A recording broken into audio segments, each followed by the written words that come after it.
we secure the election, we win the election, and now we roll out. Right. And we are, boots on the ground, ready to go. The battle plans are already in place. Keeping our republic is on the line, and it requires patriots with great passion, dedication, and eternal vigilance to preserve our freedoms. Jenny Beth Martin is the co-founder of Tea Party Patriots. She is an author, a filmmaker, and one of Time Magazine's most influential people in the world.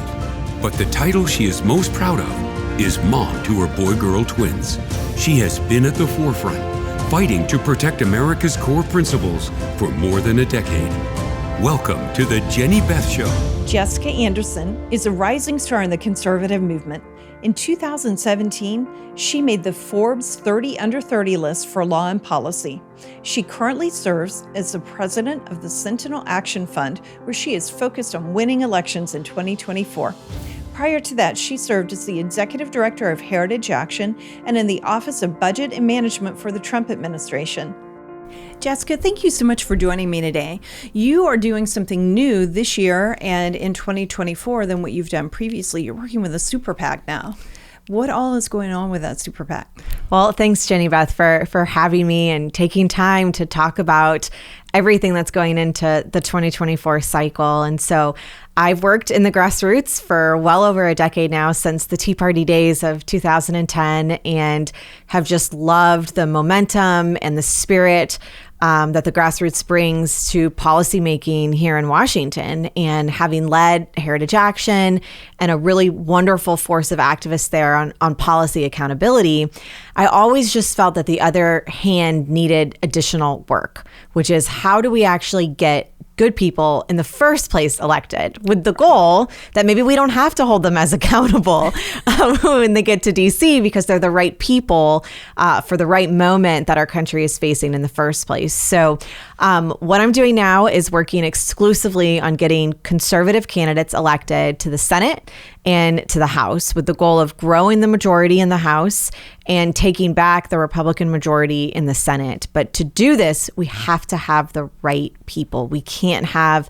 folks that are saying one thing on the trail and they get here and do something else. So it's a process that is putting a really big priority on vetting these candidates, making sure that they understand the issues that the grassroots care about, that they can actually lead when they get here, that they're not just going to be a wallflower in the room and sitting backbench in these committee hearings, that they'll be aggressive and that they'll represent us. And that starts early.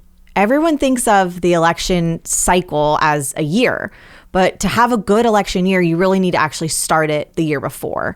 And so I made the transition earlier this year from Heritage Action to then now running the Sentinel Action Fund, which carries that name of the Sentinel Nation forward, bringing the grassroots directly into the election space. And we're focused on everything from candidate recruitment and vetting to the tactics that are needed for a broad election year plus infrastructure to win. So that's going to include absentee ballots. It's going to include driving voters through early vote, ground game, door-to-door, voter registration, mail, text message, digital. We have to do it all, as you know, Jenny Beth, because the establishment does it all. And a lot of times they miss some of the really important priorities that are in place for us as grassroots activists. So I'm thrilled. The transition's been great. The support has been overwhelming. I think people look at the elections, you even look at what happened this year in this year's midterms, we're tired of losing. And part of that is because we just continue to do the same thing over and over again. And what Sentinel Action Fund is doing, it's bringing to the table a whole new breadth of grassroots drive, strategy, and infrastructure around these elections. We're basically the shadow RNC, I like to say. Well, that's good, because we need a shadow RNC that is focused on conservatism and not just focused on getting ours in office. That's getting right. ours in office is important. I'm not saying that it's not, because having a majority allows you to decide what comes to the floor. Yeah. So that is important. But I also want to make sure that what actually comes to the floor is steeped in conservative values. That's right. And a majority for a majority's sake is actually not better for us. That's kind of why how you get the uniparty or the establishment. Right. Then it's just one big mind meld here. So you really have to think about politics of, okay, well, what are the policies that we want forward and who's the right person to champion them? Then can they get elected? Not who can we get elected and let's teach them the policy. Start with the policy and draw that thread directly through the electoral process. And so I'm hopeful as we scale, in a major way for 2024, for the Senate battlegrounds, for the House battlegrounds, that will be really helpful and get some big W's, win bigly as much as this country needs. And what are the things you're looking at when you vet candidates? So the first thing we always talk about are their basic policy instincts. And a lot of times you can actually learn that from someone if you ask them, where are you not a conservative? And how a candidate answers that question is usually very interesting, because it'll be things like, well, I'm conservative everywhere except for abortion. That's not conservative. Exactly. Or I'm conservative everywhere except for school choice, which is one I heard the other day. So you actually begin to you see through the mask really quickly if you ask a question like that first, and then you can start drilling down, because being a conservative means you care about everything from faith and family to fiscal responsibility to a strong national defense to understanding the fight against the left today. The fight against the left today is very different than 200 years ago, but the principles are the same. The tactics have changed. They should change. They need to keep changing, but the principles are the same. So I kind of like to unpack that when we're talking about the issues, and I find that sort of question brings to the surface the truth about that candidate a lot quicker. And then we talk a little bit about kind of their fundraising viability. Can they raise money? How's that going? And then I ask them, well, how many door knockers do you have committed? Because we know that you can't actually win unless you have a robust grassroots ground game around the candidate. And that's in addition to any of the outside work that we at Sentinel Action Fund, may or may not do, other organizations may or may not do, but the candidate themselves got to understand they have to do the hard work. They have to be willing to go and knock on doors and go to rallies and show up. It's not just TV hits and sending mailers and emails. You got to be in people's communities. And so if you ask, how many people do you have on your volunteer lists? What's your staffing look like? You then really start to understand, okay, this is a legitimate candidate. They are serious. They're committed. They're with us on the issues. They get that they've got to work. All right, now let's figure out how we can go in and help them. And this next cycle, there's some good candidates that are out there. They're going to have some tough primaries that are out there. We will not get engaged. We will not engage on the primary side. We will be there afterwards with the hopes that the best conservative wins, and then we'll make an assessment then on endorsements. So expect to see endorsements from the Sentinel Action Fund really summertime of next year, of 2024. But the infrastructure is in place regardless, and it helps the whole ballot. So even though our endorsements may just be for the House and Senate, it's going to help the school board race, the local county races, the state House and state Senate races. It helps all the way down the ballot. And that's what I think we as a movement have finally built. And it's a machine that actually is working and can work. It just needs that extra layer now of the independent expenditures back to actually good candidates. Right. And then we've got kind of all the sauce that's working in the right way for these elections. I think that is really important. Endorsing in primaries is important. And our organization, our Super PAC, Tea Party Patriots Citizens Fund, has endorsed in primaries in the past. In 2022, we did not do that. And I don't know, we haven't decided yet on 2024. But part of the reason we didn't in 2022 is that we needed everyone to understand that our focus in the last election cycle was election integrity. And we didn't want them to be angry at us going into the general election because of something that happened in the primary, whether the candidate won or lost. No matter what, we had to be back working on securing the elections in 2022. And when you're dealing with the grassroots, sometimes holding off on the endorsement really helps, especially when they're just angry. And the last since November 2020, they've been very can you blame it? No, it's like I understand completely. Yeah. So And, on the election integrity front, I think that's such a good point that every single one of us needs to just continue to talk about, because 2024 is a real test to all of these state laws that have changed since 2020. And there is everything from, states and finally embracing voter ID to cleaning up their absentee ballots to having more secure locations for drop boxes and signature match. And all of those improvements that have been done over the last 3 years. I mean, we saw a little bit in the midterms where I think you saw way less, and you saw way less fraud being captured. It doesn't mean that fraud didn't exist. It's always going to exist. And we just need to know that. We need to prepare for it. We need to have the stringent laws in place, and we need to overcome the margin or the likelihood that fraud is going to exist, which is why I think the election integrity component coupled with a strong turnout project is going to make sure that we're over that hump, because the left is always going to cheat. I mean, there's just no way we can be in a situation where we think the left is not going to cheat. They're always going to cheat. We got to hold them accountable for it. We got to sue them, and we have to have the laws in place. The laws to try to prevent it in the first place. And that's very important. The way I've been thinking about 2024 since November 2022, it's 3 words, but 2 main words: secure and win. We have to secure and we have to Love win. That. And if you want to focus on election security and integrity, go do that. If you want to focus on getting out the vote so we win, do that. If you're a super activist who wants to do both, we need you. Yep. So, but it takes both components. That's right. But the end goal isn't just to secure elections; it is ultimately to win. That's right. That's right. And I think voters, in particular, grassroots voters, conservatives, we need to feel comfortable coming back to the ballot box. We need to know that our vote is going to be kept secure.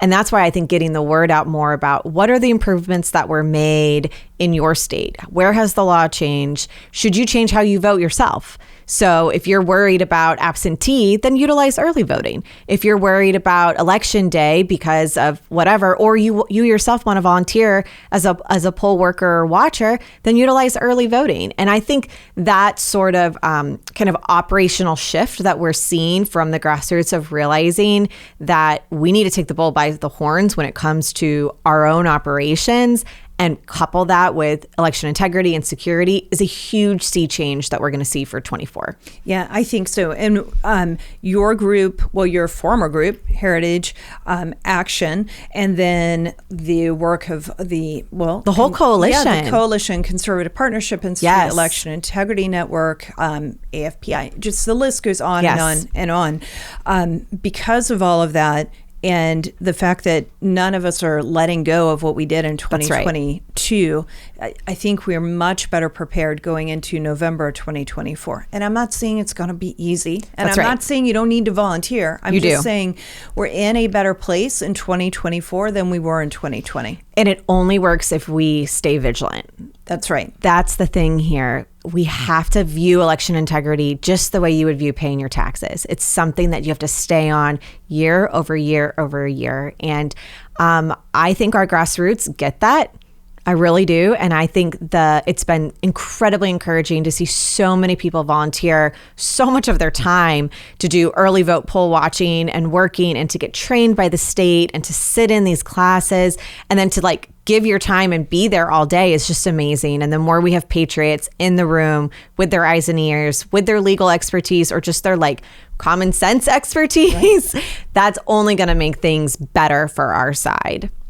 That is right. And one of the things that I am noticing this year in 2023 is that people who had not been engaged before 2020, or perhaps they had been engaged and they were just volunteering, a lot of those people who got really concerned about election security, okay, not a lot because there are only a few positions, but I'm noticing that some of those people have done so much and built such incredible relationships with their local party and with the election the people who work the elections, the election boards, that they are actually now being appointed to the election boards, which is exactly what we want. Yes, I mean, this is this is exactly what conservatives have always wanted, which is we want to be in the room. We want a seat at the table. We want these positions, and we want to be in leadership. I mean, that is the key to knowing the issues, growing our skills, and then going out and actually leading in our communities. Right. Now, someone who is from the left could be trolling the podcast and welcome. Then they'll be like, we're not crazy. They'll be like, well, they just said they're putting people in the election boards. But the election boards truly have to, I think that they work the best when they are partisan on both sides, so that you have people who are looking out for each side, the Democrat side and the Republican side. And I know there are other parties, but I'm just pointing out, then in DeKalb County, Georgia, in 2022, when there were problems in the primary, it was a Democrat primary that had the issues. And they had to get the buy-in from the Republicans on the election board to be able to correct the problem. And Republicans were willing to do that. And you need, the election boards wind up being partisan, and they need to be bipartisan.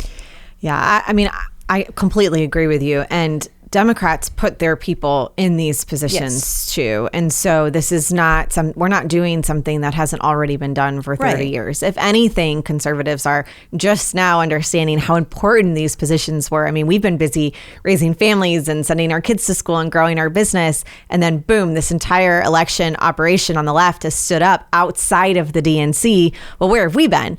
So we now, I think, are fully shifting and taking what we've learned from the Policy Accountability Project that we've had. Our organizations have worked on that since 2010, and now really bringing that sort of keen eye and strategy and planning and infrastructure into the election space, which is good. Okay, now, what other kind of strategic thinking should we be conservatives and especially grassroots be thinking about? What have we learned from 2010 to now that you think we need to be paying attention to going into the future? So when it comes to elections, the biggest thing that we have the deficit is the relational organizing side of this. And, we do this well on policy, right? We grab our friends and we say, we're going to go to this march, or we're going to go to this meeting, this town hall. But for whatever reason, we have this mental mind block when it comes to elections. And I think a lot of this comes down to just what it's like to be a conservative, which is we're very private. We're self-starters, we're independent-minded. And so the left is not like that, right? They operate in kind of a mob mentality, and they've never taken politics out of their bloodstream, of their life. Like it's part of their DNA. It's part of, the rights and protests and all that. It's just part of the left's DNA. Well, they want collectivism. That's right. It's kind of this collectivism, mob mentality that's based on a political focus. Whereas on the right, like I said, we've been focused on our families, on our businesses, on schools, and we've kind of put politics aside. And policy issues happen because it happens naturally, right? You're at the table, you talk about, how much your dinner costs, you talk about what's on the television, you talk about culture, all of that's very natural. So where we're catching up is that infusion of bringing politics back into the day-to-day and actually taking that next step relationally. So just as we would talk to our neighbors, for instance, about the need to support Israel, or we would talk to our neighbors about the books that our kids are reading because they're in school together, and if we're concerned about that, let's talk to our neighbors about, do they have a plan to vote? Can I collect your absentee ballot if you're planning to send one in? I'm a ballot harvester. I'm able to do third-party ballot collection. It's legal in my state. By the way, it's legal in like every battleground state. Surprise, surprise. Georgia, not Georgia. Except for Georgia. Well, and does Georgia? Yeah, Georgia still counts as a battleground. I don't think it may not ever go back to not being a battleground for a while. We'll see.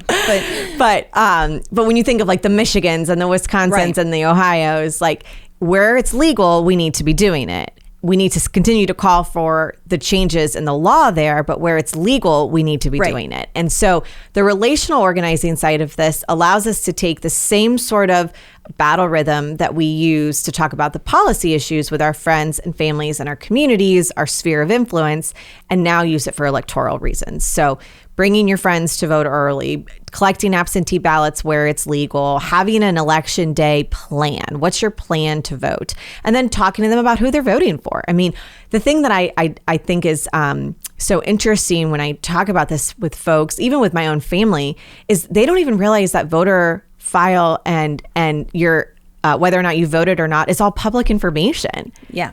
So we're going to be able to put that back in the hands of sentinels, of grassroots activists, of Tea Party patriots, of basically anyone that wants it, and be able to say, okay, based on your list of friends, here's who's voted in early voting, here who hasn't yet. Here's how to go talk to them, how to remind them, bring them with you, bring that relational aspect back to voting. And I think there's some challenges for us on the right because we think of Election Day as this beautiful, historical, constitutional moment. You know, we may think that it should be a national holiday. And I love that. I'm all for that. But there are so many voters that don't think like that need the extra time that early voting affords, or they understand that they want to be able to be a volunteer on Election Day. And so they need to do early vote and bank that vote earlier, secure that vote earlier. So I think just shifting our mindset to be comfortable, widening the aperture of when we vote and how we vote, I think is one.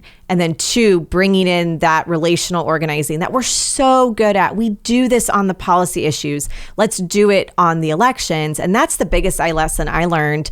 And I'm curious your thoughts too from the Ossoff race in Georgia, because that is what he perfected. Right. And we can learn a lot from that. We can build the technology and the data, but we already have the people that are doing it. So we're a step ahead. We just need to connect the dots so it's more natural in kind of our day to day.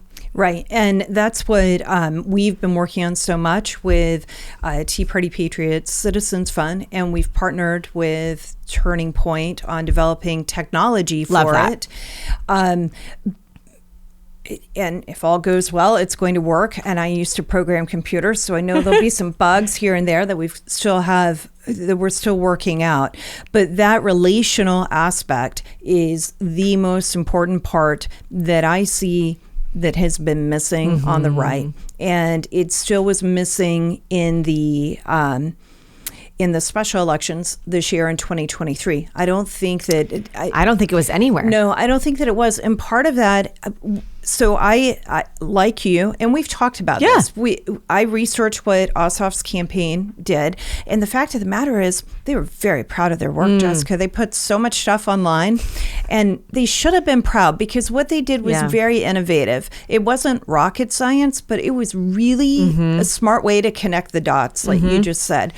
And so I've learned from it. And they did that in 2020 between the general election and the runoff. Then in 2022, by the time the general election rolled around in 2022, there were 4 different software companies on the left offering relational organizing. Right. And on the right, 0. I don't even think we understood what they had done in 2022 until about September. And there was no time to build anything. So we're trying to fill that gap, and then it will be a matter of people using it and the volunteers who care so much already. That's right. Pulling together and going, okay, well, if we want to win, we've got to be smart about it. And I call it modernizing, getting out the vote.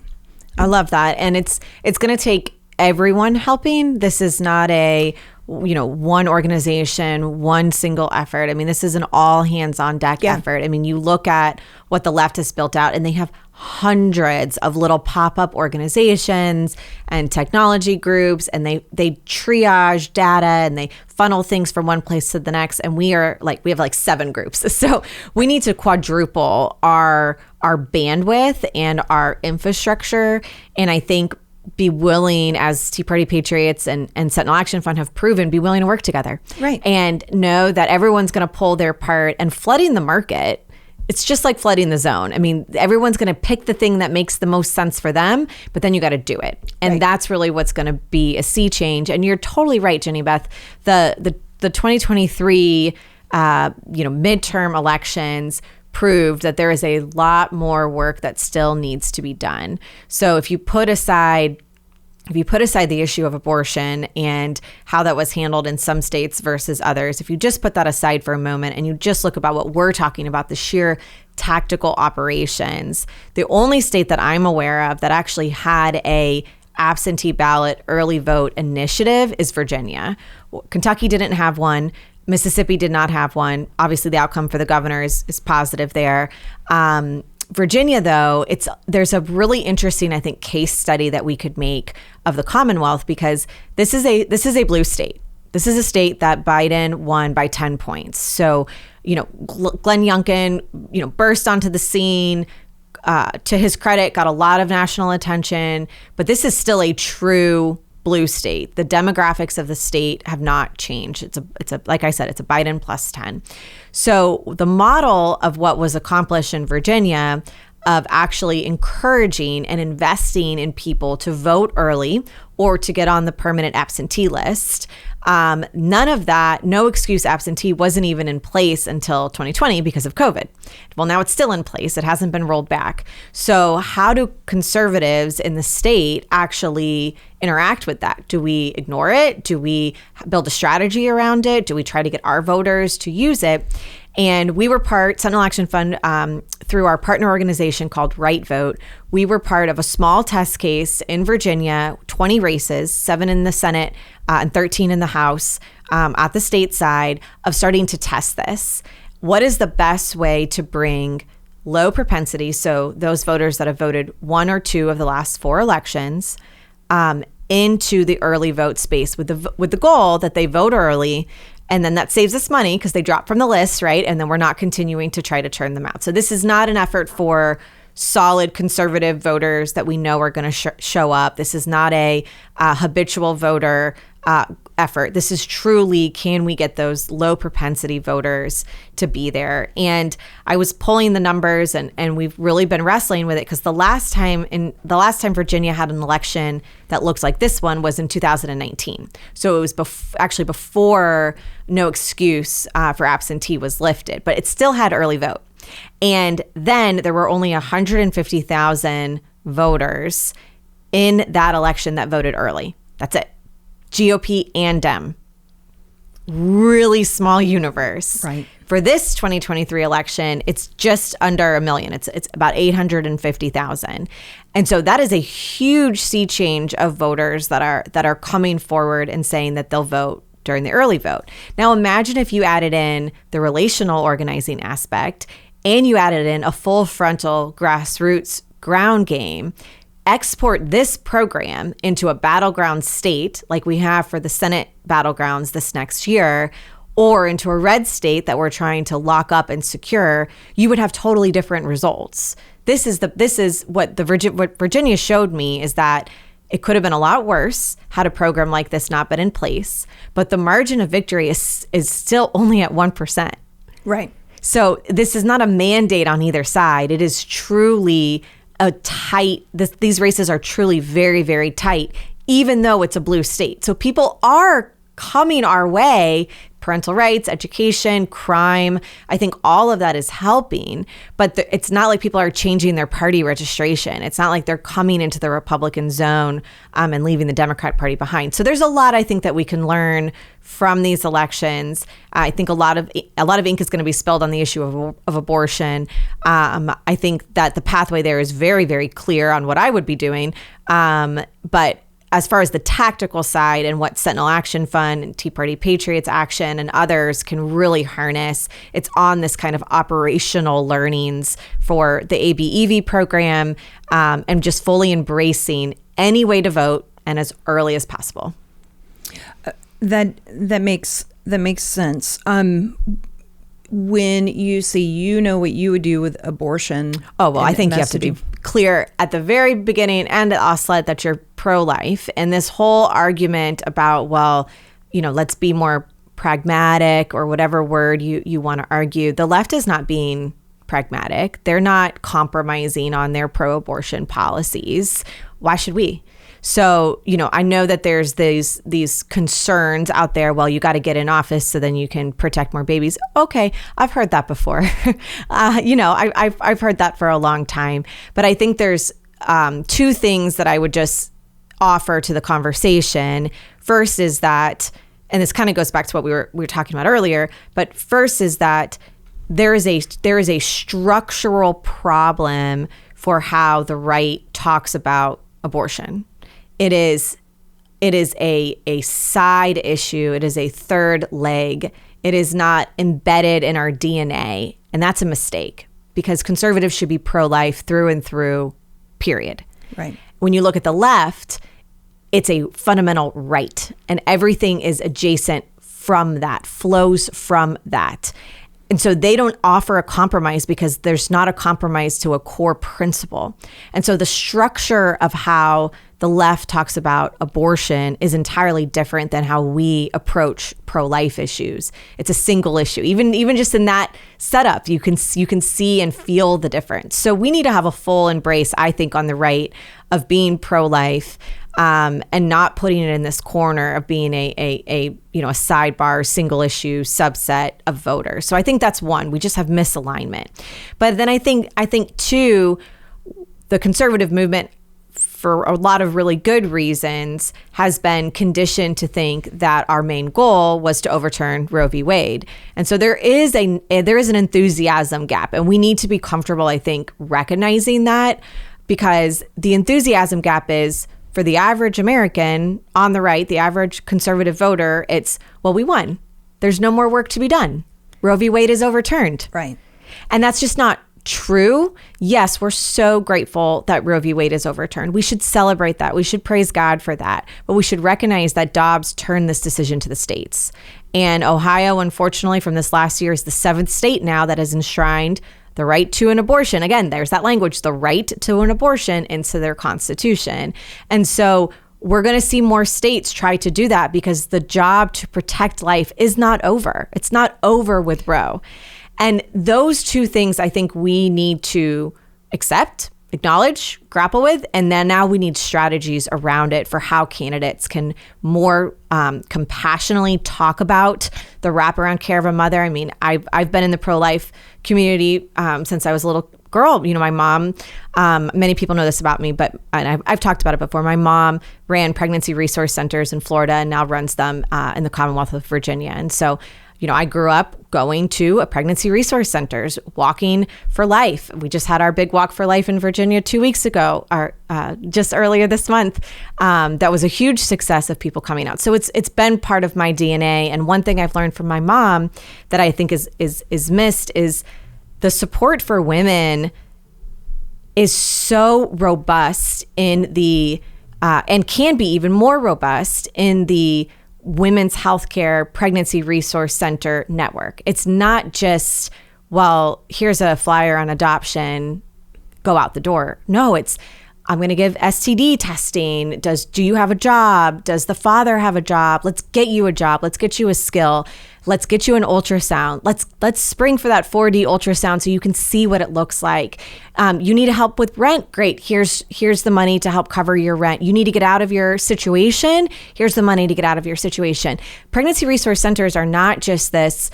It's not just a daycare. That's not what it is. It's a full wraparound care for women's health, and that has to include the father, and it has to include making a plan for how you're going to bring this baby into life and then keep that baby alive. And many people choose adoption, which is beautiful. Others then realize that with this help, they can succeed as a family or as a new family unit. And so, you know, it's a long way of saying I don't think the compassionate care necessarily comes to the forefront of the conversation a lot. And that needs to come forward in this post-Roe era. We need to talk about it more holistically, about this wraparound care for the mother, for the family. And I think the more we do that, we actually show that we are a movement that values a culture of life.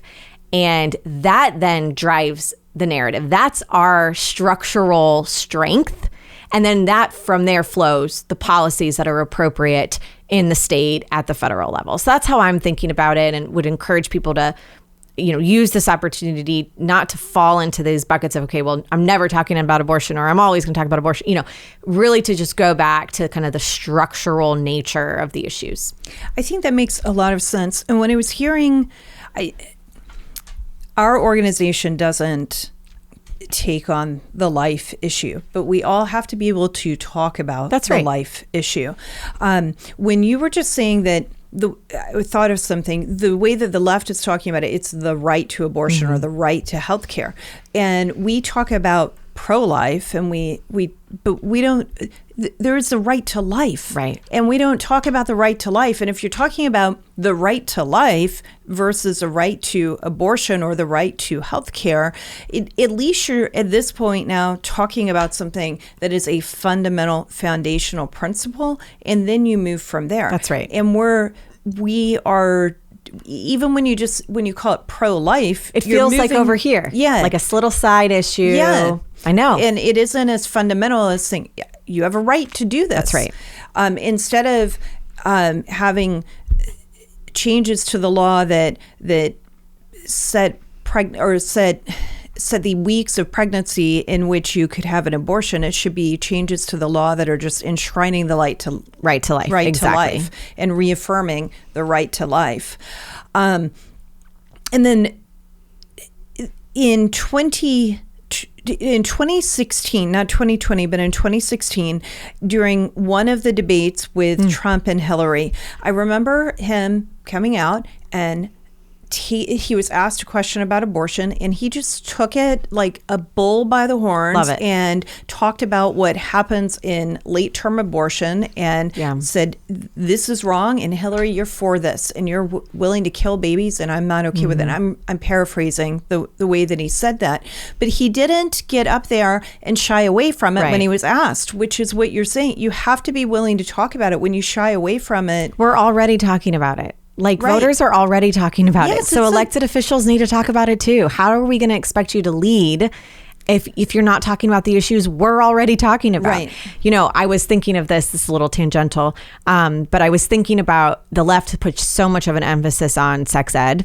Yes. And, you know, in my day, my mom signed me out of that. You know, I never went to sex ed, but now it's just part of everything. Sex ed is everywhere. Why is the abortion procedure not part of the sex ed curriculum? If it's so part of their everything, why are they not showing the actual screenshots and visualization of the abortion procedure? Well, and they show visualization of everything else in every other manner. Yeah. They should show this, and it should be clear what the procedure is. It's not a clump of cells, and it should be part of any sex ed class that the left is going to shove down the right's and normal Americans, everyday Americans' throats. This needs to be a part of it. That's a really good point. And then something else that I think when you were just talking about what your mom does and with pregnancy resource centers, I think is very, very, it's very important. The solution to an unwanted pregnancy, the way that the left frames it, is a little tiny bit of money and a medical procedure, and you're out for a day and you're done. And so it's an inconvenience and some money for a day versus a lifetime of not knowing how you're going to make ends meet and what you're going to do and how you're going to finish your college degree or graduate from high school or whatever it might be, or be mid-career, and whatever the decisions are that lead to that. If we're not showing that we can help support throughout not just the 9 months, but getting them on their feet so that they can go be able to take care of themselves, we're not mentally where the people are who are making that decision. Right. And it's a political issue, and it's a heart and mind issue. And if we're not addressing all of it, we're not going to win on the issue. Yeah, that's right. And that's why it just comes full circle of just being so excited about the new speaker in the House of Representatives, because we have a speaker now that not only does he understand the right to life and supporting a culture of life, but he's willing to legislate like that. And so you look back at the last 13 years of the movement, all the way back to 2010, even 2008 with Obama's election. What we were striving for is to have someone in leadership that understood all of our issues, was one of us, and that's finally been accomplished with now Speaker Johnson. And it took a long time to get here, probably longer than any of us would have wanted, but we're here. And this gives, I think, a great momentum into 2024, into the ballot boxes, into those House races, because conservatives should be proud to show up, and they should be proud to fully embrace this new political agenda where he's actually talking about the issues that we care about. He's following through and putting the bills actually on the floor in a manner and a timely manner of which we love and want to see. I mean, first out of the gate is the Israel package. That how is it funded? Cut the budgets of the IRS agents. Beautiful. Why didn't we think of that earlier? You know, it's like that's his first big major piece of legislation. Awesome. Working through the spending battles, making sure that HR2 stays as the only option for securing the border. We don't need to go backwards. Getting HR2 written, introduced, and passed was a challenge in and of itself. It's done. It's passed the House. That is the baseline for any immigration and border security package going forward, period. Right. That's where we start from now. The Senate should take that and build from there. So, you know, that is the type of forceful leadership that I think we're seeing from the new speaker, which is just a pleasant sea change in Washington. Now, of course, he's going to need support. He's going to need prayer. He'll need accountability because all of the forces that are at work in the swamp are still at work here. Right. He's not immune to them, but this is one of our guys in leadership. And, you know, we need to be there for him because he's going to be there for us. That is exactly right. I don't know if you know this or not, but when Tea Party Patriots started back in 2009, there were 4 co-founders of Tea Party Patriots, Mark Meckler and Amy Kramer, and another person who is not really a political or a public figure. So I don't normally talk about him just because he's not a public figure. And then there were a couple other people who are active and helped get the entire movement started. And one of those is Michael Patrick Leahy, who has a Tennessee Star on the Star Network. And then another one is Rob Godet, and he started the Cajun Navy down in Louisiana. Love that. But before he did the Cajun Navy, which he activates people every single time there's a hurricane or a major event. That's great. He did Tea Party work in Shreveport and in Bossier City, I think. Okay. So anyway, in Louisiana, I don't remember which part, so I could be just totally messing up the whole entire state. But the point is, he lives near Mike Johnson. And at his 4th of July event in 2009, Mike Johnson, attorney, talking about the Constitution, spoke at the Tea Party event on July 4th of 2009. And so after Mike Johnson became the speaker, Rob sent me this screenshot, and he's like, look, he was our guest speaker. And he's one of us. You know, it took us 13 years, 14 years, but now we have people who were there who understood that we actually wanted someone to come talk to us about the Constitution. Yeah, imagine that. And he did that from his speech when he became speaker, and he's thinking of it as he creates law. And I think it's really good, but it also shows that we don't get instant. That's right. We don't get instant wins. Even we're in this society and culture right now where you can touch something on the screen and you see something that you like instantly, but life doesn't always give you what you want right away. Right. And it took a long time to get to him.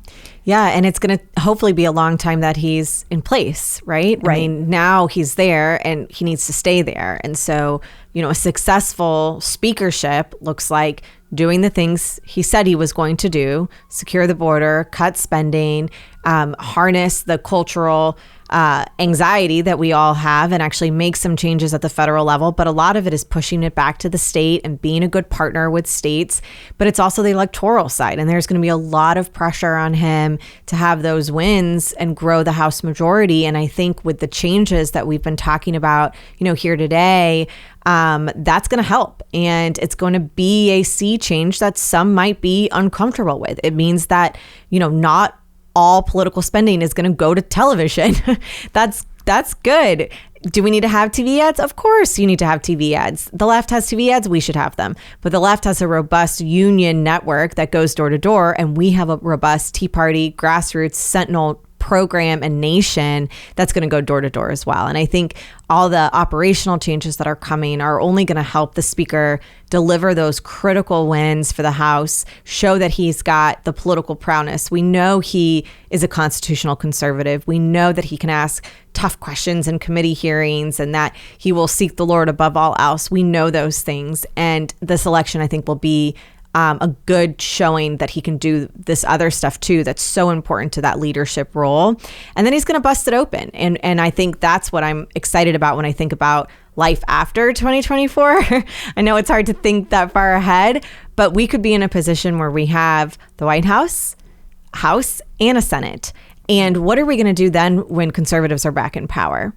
And what are our priorities? What are the 10 things that have to get done in that first year? Let's not take a year to figure it out. Let's be ready to go. And there are some really smart people that are part of the larger conservative movement that are thinking about that now, that are writing the executive orders, writing the legislative bills to send to the Hill, getting the agency staff in place, getting those Schedule F employees vetted, trained, getting their skills up to date and a big database. And then that way there's a robust administration, basically packet ready to go on day one to hand to the new president and to work in concert with the new House and this newly empowered Senate that's just ready to rock and roll and turn this country around. That's right. Project 2025. Yep. And I think there's 75 organizations. Oh, and the list is growing every day. Yes. I mean, it's truly a movement-wide, corner-to-corner effort of people that have been in administrations. They've done the hard work before. They know what's needed, and they're out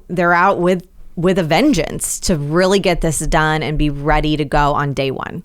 And it is exactly what we need, because what we need. If we haven't learned anything else, 4 years to control the White House is not a long time. That's right. And you're not guaranteed 8. You only get 4. Yep. And you need to make sure that every single one of those days, every year, is that you use it to the maximum you possibly can. That's right. I think I would take your secure and win, which I do love. I think we need to say secure, win, and roll out. So that way we're ready to go. Right. We secure the election, we win the election, and now we roll out. Right. And we are, boots on the ground, ready to go. The battle plans are already in place, and we can show, again, going back to the whole reason conservatives care about politics and we care about winning elections, so that we can get these policy changes in place. And so winning is one part of it. How we do it, we've talked about that, and then roll out with these plans and actually have them in place to turn the country around. All right, now I want to talk about what is it that if somebody is listening, they want to be involved with your organization, how can they be involved, and what are the things they can be looking at to do with the Sentinel Action Fund for 2024? Well, first off, it's an all hands on deck moment. So definitely be thinking about how to get involved. You can join our effort, become a Sentinel. Heritage Action is still running the Sentinel program, soup to nuts, with the Monday night call and the strategy sessions. Janae Strachey runs that. You hear her voice. Many of you all know her. I know that. And so stay up to date with the Sentinel program, Sentinel Nation, at Heritage Action through those Monday night calls and the state directors that are in place. So join that effort. Keep getting the information from Tea Party Patriots, from any other local group that's bringing in kind of the real story of what's going on at your state capitol and here in Washington. And then when you're ready to start thinking about the election, which I think you need to start doing by about March. So if you're looking at the calendar year, don't wait for August to start thinking about the election. Start thinking about what you want to do in March. Do you want to be a poll worker or poll watcher? Okay. Do you want to be involved in ballot harvesting, third-party ballot collection where it's legal? Great. We'd love to have you. Do you want to help us test out some of this technology and the apps that are going to be coming online over the summer? Great. Let us know. We'll put you on the beta team so you can test this with us. We can get all the kinks out.